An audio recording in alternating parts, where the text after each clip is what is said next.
Hello and welcome to Connect and Collaborate. I am Alex Hopkins, your on-air producer, and I am pretty excited for today's show.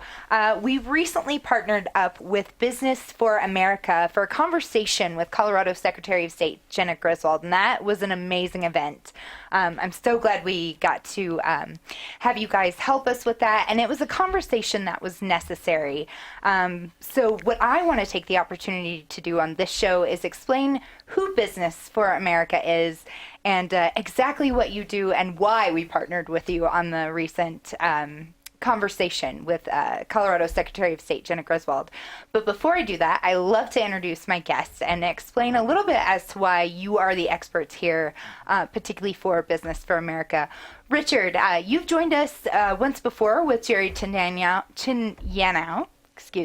of the Denver Sustainability Office. And so I know that one of your passions is sustainability, and EarthX is what you're associated with as well.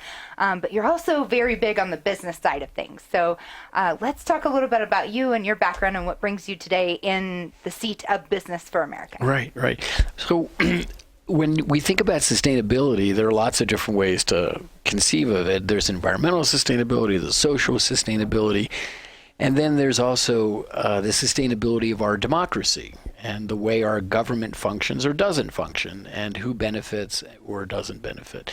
So Business for America is an organization that makes the business case for what we would consider to be a functional political system where decisions are able to be effectively made, where all sides get their voice included in the process. And Business for America has been working on a number of what we would call structural reforms about gerrymandering, how money is invested and influences politics, who gets to vote, voter registration, and all of those things, Alex, we think influence how competitive the economy becomes. So a dysfunctional political system doesn't augur well for a competitive, successful economy. And so that's one way of looking at sustainability. And for me, having worked on sustainability issues for many, many years, I'm also interested in sort of the sustainability of our political system. Nice. Well put. I enjoy your outlook on that. And I'm sure those skills are actually helping you quite a bit with this new endeavor. So Sarah, you are the founder of Business for America. You mentioned off air that you had 20 years in the tech field with experience. So let's talk about you and your experience and Business for America while we're at it. Sure. So I often start talking about college because I studied public policy, and this is a focus around how government works, the political process, and economics. Wove all those pieces together, and I interned in DC, and what I discovered was I wanted nothing to do with politics and nothing to do with government. I'm just not the think tanky type. I was really interested in how do you change society, and was interested in innovation and creativity and moving things forward. And DC back in the 90s was not about that, and maybe worse yet today. So I just ended up in the private sector. I was good with computers. I had a liberal arts degree and started working, doing consulting work, and worked my way into a career. And really just because I was good at technology and you could use my smarts. But the discipline I learned around the political process and how process leads, it determines your outcomes. I applied that in the business sector and started almost getting like a little mini MBA, the different companies that I worked for, including working in a corporate university, and applying this sort of systems thinking. So I was in design and technology and leadership, organizational development, and process thinking. And I did this for 20 years. I spent the last 15 years of my career at Apple. Worked in several divisions there. I was in the retail division when it was new. I was in software. I was in marketing communications. And just applying, again, that systems thinking and discipline, and really sort of as an intrapreneur, getting to build new things inside of a company where you've got all the resources and access to all the things that you need to make change happen. So it was very fun, very proud of the career that I had. I enjoyed it. And at the same time, there's a point in my life where I thought, I need to be giving back more, and was looking at what I wanted to do with my spare time. I looked at a lot of different ideas, was thinking about environment, was thinking about education, and trying to figure out what I personally could do that would make the biggest impact with my professional skills, but applying them in the world of the nonprofit world of trying to make the world a better place in my spare time. And I just kept coming back to the way that our government was failing to deliver sound public policy, and that this was blocking so many progress on so many issues, and that by addressing this root issue of the dysfunction in our government and the gridlock and the polarization and money having this excessive influence, that we could create better outcomes on a whole host of things. So I got involved in initially looking at money in politics, but recognizing that there's a broader issue of lowercase d democracy and how we solve problems as a society and what is government delivering. And I started volunteering, pro bono consulting for a number of different organizations, all nonpartisan, looking at these systemic issues. And as I was doing that, I was doing a competitive landscape analysis trying to figure out, was this going to solve the problem? And noticed the business voice was missing. And either I'm working at Apple, and sometimes I'm hearing from these organizations or grassroots volunteers, corporations are evil, they're the problem. And I'm thinking, nobody in any corporation I ever worked for wakes up in the morning and thinks, how can we make democracy worse today, right? So, in fact, quite the opposite. There's a lot of distress about our government's failure to deliver better outcomes. So I thought if we could figure out how to prove that the interests of the business community are aligned with the interests of the public and having a well-functioning democracy, as Richard was talking about, that we could accelerate progress on these issues of nonpartisan structural reforms. Awesome. That's a really great stance to take, but it obviously brings up a few questions, as you mentioned. I'm sure there's somebody listening right now going, yeah, corporations are the bad guy, right? If they are putting money in pockets of certain legislators or other leaders in that area, then their policies are going to be the one that are voted on, right? And then I also have this hierarchy in mind. The bigger the corporation, the more money they have to give to politicians and to lobby, right? So that being said, for example, tax reform. Wonderful for large business, not so great for mom and pop, right? So there's also the difference between small business and large business when it comes to these issues. That being said, I think all businesses have the same goal of having a better economy for everyone, right? And that is always in the public interest. Good economies equal better communities, period. So, a well-functioning democracy benefits the business community, but why should they support it, right? If at this point their voices aren't getting heard, why even fight the battle? Yeah. That's a big question. Where do you start? I mean, there's so many layers to why it makes sense for business. And the one that sprung to mind immediately as you were talking is this idea of enlightened self-interest. Like as a business, your own self-interest may be served over the short term with the lobbying and the political contributions, but over time, as we create these shifts, we see it damaging these outcomes, right? That when one group is getting preferable treatment on the basis of donations and not logic or sound policy outcomes, it hurts the whole atmosphere, right? But it's also important to point out, I mean, certainly I never want to understate the harm that has been done by corporate money in the political process. But I would also add that so many businesses feel obliged to put that money into the process. Most business people want to compete on the basis of their products and services. I got into business because I was excited about it, and delivering value to your customers is exciting and fun, and making profit is great. The people are excited about enterprise. But getting involved in the political process is not something most people want to do in the business sector, and they feel obliged to. We have an expression that if you're not at the table, then you're on the menu. And we talk all the time to folks that feel that it's a requirement for them to engage in the political process. And to some extent, there's actually a lot of value, including to lawmakers, to hear from the business community and know how those policies are going to affect them. That information is important. Businesses ought to be engaged in the process. The problem is when money comes into play and conflicts of interest and the undue influence and the bundling donations. But recognize too that a lot of businesses also feel like they're being shaken down.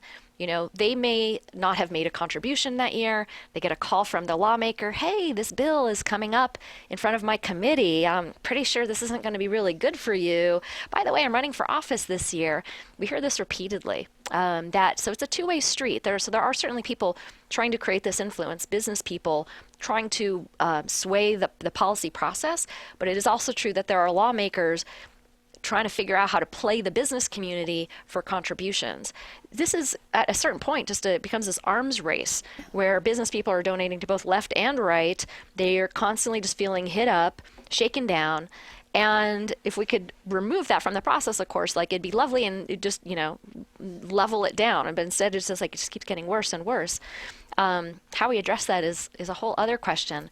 But at least starting with transparency and where people can understand where the money is coming from and who's trying to have that influence is a start.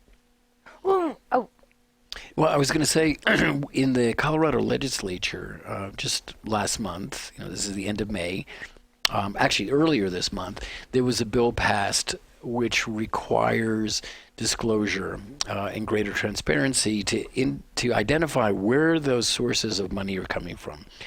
So political ads that we see on television or the internet, it's from Coloradans for a Better Environment. Well, who is behind that organization? Or Coloradans for Greater Transportation, or et cetera. So this particular bill gets to what Bonk was describing, which gives voters and those interested a better understanding of who's trying to influence the process. And in this era, post-Citizens United, thinking back to 2010, when the Supreme Court decided that individuals and corporations and unions could give unlimited amounts of money, and that was constitutional. You might think that's a good idea, you might think that's not. But since that is now the law of the land, one approach to increase accountability is greater transparency. And so by letting voters understand who is making that contribution, and the law in Colorado now stipulates that the contribution has to be over $10,000. So, that's still a significant threshold, but $82 million in dark money, undisclosed, unidentifiable money, came into Colorado's electoral process in 2018. That's a huge amount of money. So that's, Alex, gets to some of the complexity and maybe is one solution to this problem. I would totally agree. And it was part of the reason that we had this event with the Secretary of State is to talk about the transparency. I know that was something that was on her platform, too. She was very, I think, wanted to get ahead of that, right? Let's, if we make government more transparent to the people, I think we can really solve a lot of other solutions, but this is one very particular area that I'm interested in learning more about. And we talked a little bit about, and you didn't let the corporations get away with the damage that they already have done. But I appreciate your outlook, and obviously this is probably feedback that you've gotten from corporations, is that they too feel like they have to play this game. Mm-hmm. They have to pay these lobbyists, right? They have to make sure that they're voting for somebody who cares about their policies. So moving on, I think we might see a theme here that there needs to be a business voice when it comes to public policy, right? Political reform. Yeah, and there, on any given issue, climate change, healthcare, transportation, education, there are different lobbyists and different voices represented. Within the political reform movement, as it's generally known, businesses have not played a particularly active role historically in the past decade or two. But if we look back in American history, particularly in the end of the 20th century, beginning of the 21st century, there was a lot of business involvement in civic engagement. And so there were all kinds of reforms passed in the 1890s and early 1900s, and efforts by President Teddy Roosevelt and others to curb the influence of corporate power in the United States. And there's always been this dynamic within American society between the power of government and the power of the private sector. That's the beauty of our system. And sometimes it errs maybe too far on one extreme to the other. So the idea of Business for America is, as Sarah said, to look at the self-interest, the non-self-interested, the enlightened, broader set of concerns that business people have. And again, if you look at issues like climate change or healthcare or infrastructure, education funding, or getting kids literate by the time they're in first grade, those are all critical ingredients, we think, of a more functional economy. And if government doesn't function well, then your economy is going to suffer. So our basic premise is that businesses should be concerned about changing the political process, opening the process up, having more competition, more voices. So one of the issues that we think companies could become more interested in is something called ranked choice voting. And Sarah, why don't you describe how that issue works and why that is an element of a more competitive economy? Sure. Well, this is a narrative that we love for business, which is the idea of competition. Competition in the economy leads to better products, better services. The same thing, better competition in the political process could help new ideas come into play, is going to require whoever is going to win to do a better job of appealing to a broader set of interests. And in fact, we a lot of times talk about them sort of fighting over the middle where most of the voters are. So with ranked choice voting, instead of picking one candidate from a list, you get to rank your choices. And so this encourages people to show up to the polls when they think, gosh, my number one choice doesn't have a chance, why even show up? Or gaming out your choices because you're like, I really want to vote for this person, but if I vote for them, isn't that a vote for this other person? You don't have to worry about that anymore. Just rank your choices.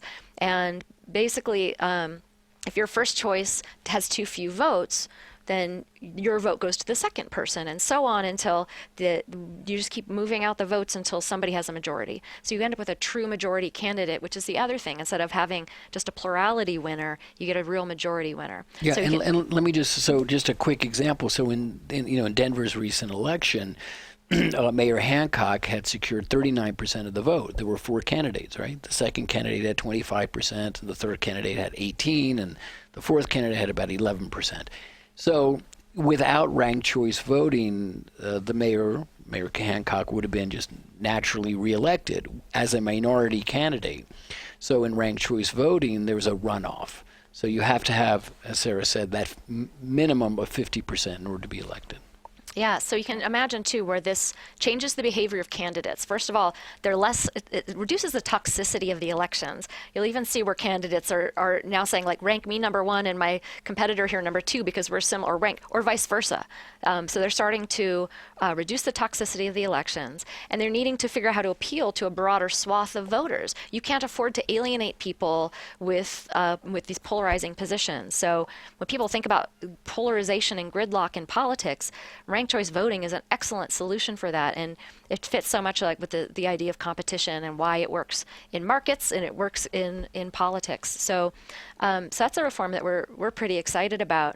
And back to Richard's point too, just about talking about democracy and the principle of democracy as being valuable in itself to society and to the business sector. When you look at countries that become more lowercase d democratic, where they are allowing people to vote and engage in the political process, and to hold their governments accountable, you also start to see improved economic performance, reduction in corruption, all these kinds of things in terms of better outcomes for society.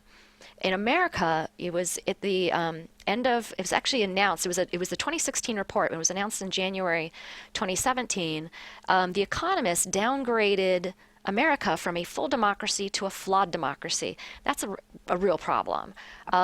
First of all, it's America, right? I thought we were like the leading democracy. And the fact that The Economist of all magazines would have that finding is pretty stunning. And we also then see outcomes in terms of health of mothers and children, and educational outcomes, and air and water and all kinds of things that people care about, we can measure these things and we can see that we're getting worse outcomes. And then we also see a lack of trust in politicians. The ratings for Congress are, at near historic lows. They have been low, and every now and again they go up a little bit, but they're pretty terrible across the board. Like, this isn't acceptable. We should be having candidates that we're excited about voting for. Nobody should be holding their nose at the polls, and that we should be seeing increasingly better outcomes on all of these policies. And it's this dysfunction in government and failure to hold politicians accountable that is the problem. And the way we elect people, and by changing those incentives, we're going to change their behaviors, and we're going to get better outcomes over time. 100%. Well, we the people, right? This country was founded on us being able to create our own leaders, and instead what we've done with our process is created monsters a little bit, right? So I like your ranked choice voting reform that you're looking at. I'm curious to see how far that goes. I would, for one, would love to see that in 2020. We'll see. We'll see. What other kind of activities are you guys involved in? I think it's important to start with, how we want to engage businesses themselves. For a corporation, a lot of companies are reluctant to get involved in things that they may see as being left-right politics, right? Anything they see as partisan. And so for us to find those areas where we can make it really clear that this is about structural reforms, that these are nonpartisan, a lot of them are very popular bipartisan reforms. We talk about transparency. The support for that is very high across the board for any political position, 80+% left, right, and center. Sometimes even higher, depending on how you ask the question. So we're starting a lot of work on elections. Everybody believes that, I shouldn't say everybody believes, but most people believe that it's our duty as citizens to show up and have our say, and be informed and to show up. And so we've been talking to, for instance, the folks that organized Time to Vote in 2018, and really just having businesses say, we're going to make sure our employees get time to vote. In some cases, that's paid time or making sure their schedules are arranged or what have you, but that we as a business see that as our job.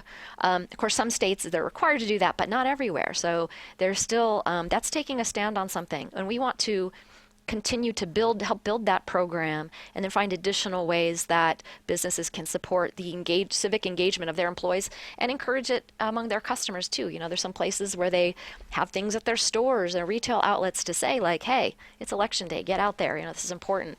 And that our democracy itself, our representative democracy, is a resource. It's a value to everybody here, and that the businesses that have succeeded on the basis of being a business in America owe it. They have a responsibility, a duty to help ensure its preservation into the future. I absolutely agree. Another quick example is the type of hardware that's used to conduct elections. So as the states run elections throughout the United States, and there are at least 50, if not hundreds, of different electoral systems, because in many places the counties run the elections. So in a state like Pennsylvania, as is the case elsewhere, the equipment is 15 to 20 years old, so it doesn't allow for any kind of audit. There's no paper trail, and there's really no way to verify that you touching the screen is actually who you voted for.